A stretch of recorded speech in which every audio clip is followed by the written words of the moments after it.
Paulit-ulit ko naman pong sinasabi, hindi ko po tinatakasan yan.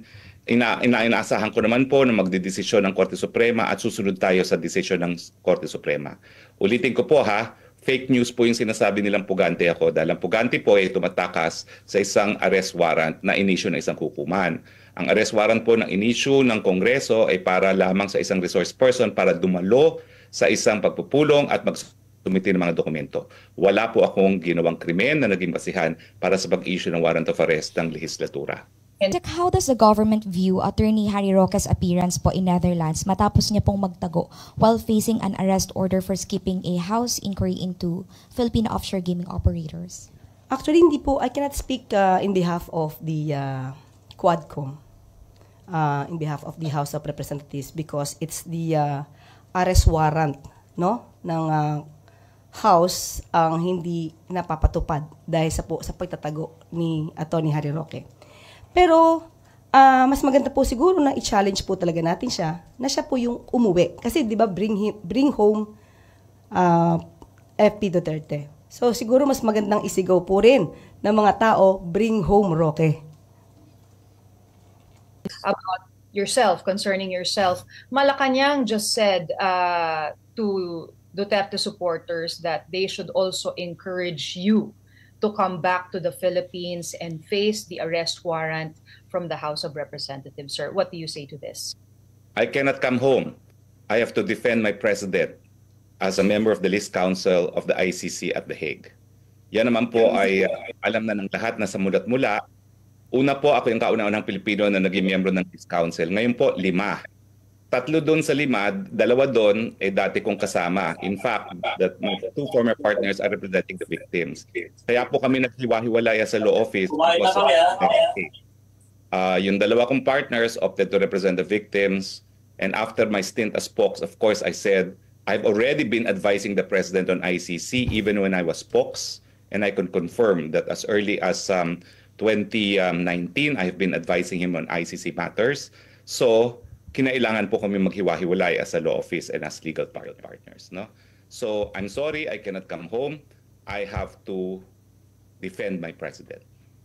And as a follow-up to that, lang, no, my question, are you saying, Attorney, that you are willing to face the case after this entire thing? Well, nakabinbin po ang aking petisyon sa Korte Suprema para ideklarang labag sa saligang batas yung investigasyon na ginagawa nila at walang basihan yung paghingi ng mga dokumentong hinihingi sa akin. Paulit-ulit ko naman pong sinasabi, hindi ko po tinatakasan yan. Inaasahan ko naman po na magdedesisyon ng Korte Suprema at susunod tayo sa desisyon ng Korte Suprema. Ulitin ko po ha, fake news po yung sinasabi nilang pugante ako dahil ang pugante po ay tumatakas sa isang arrest warrant na inisyu ng isang hukuman. Ang arrest warrant po ng inisyu ng Kongreso ay para lamang sa isang resource person para dumalo sa isang pagpupulong at magsumite ng mga dokumento. Wala po akong ginawang krimen na naging basihan para sa pag-issue ng warrant of arrest ng lehislatura.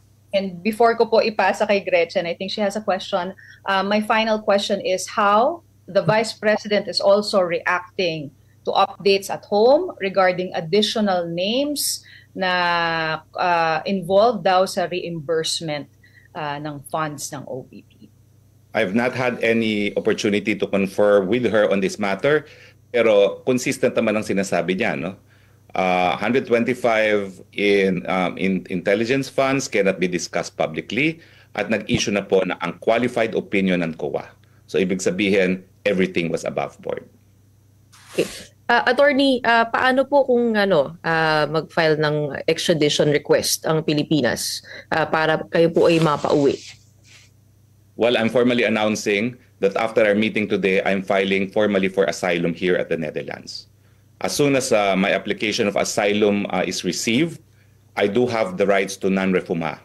Non-refoulement under international law means, number 1, non-deportation until matapos yung investigasyon if I'm entitled to asylum status, and number 2, prosecution for illegal entry. Pero legal naman ang pagpasok ko dahil meron akong visa. No?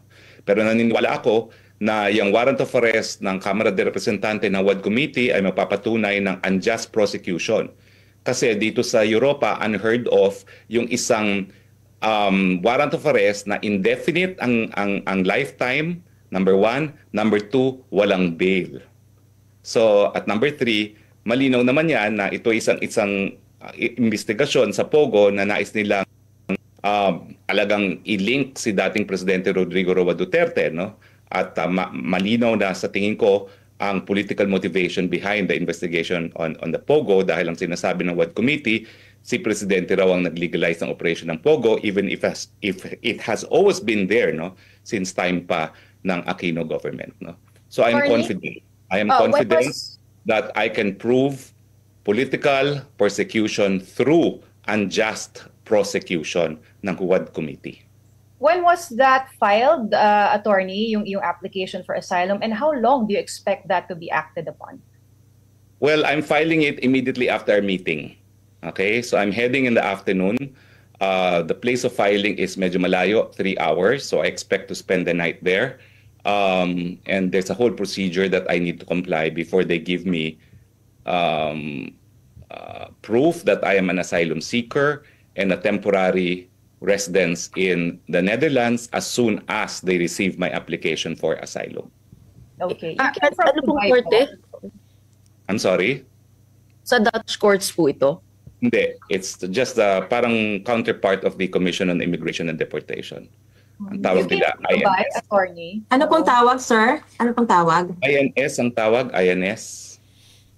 Well, do you have the complete name? O, ano ba yung complete name na yung INS? Sige, we'll just Google. Google na lang. Pero ibig sabihin, attorney, you came from Dubai as reported in the Philippines. Well, I don't have to answer that, please.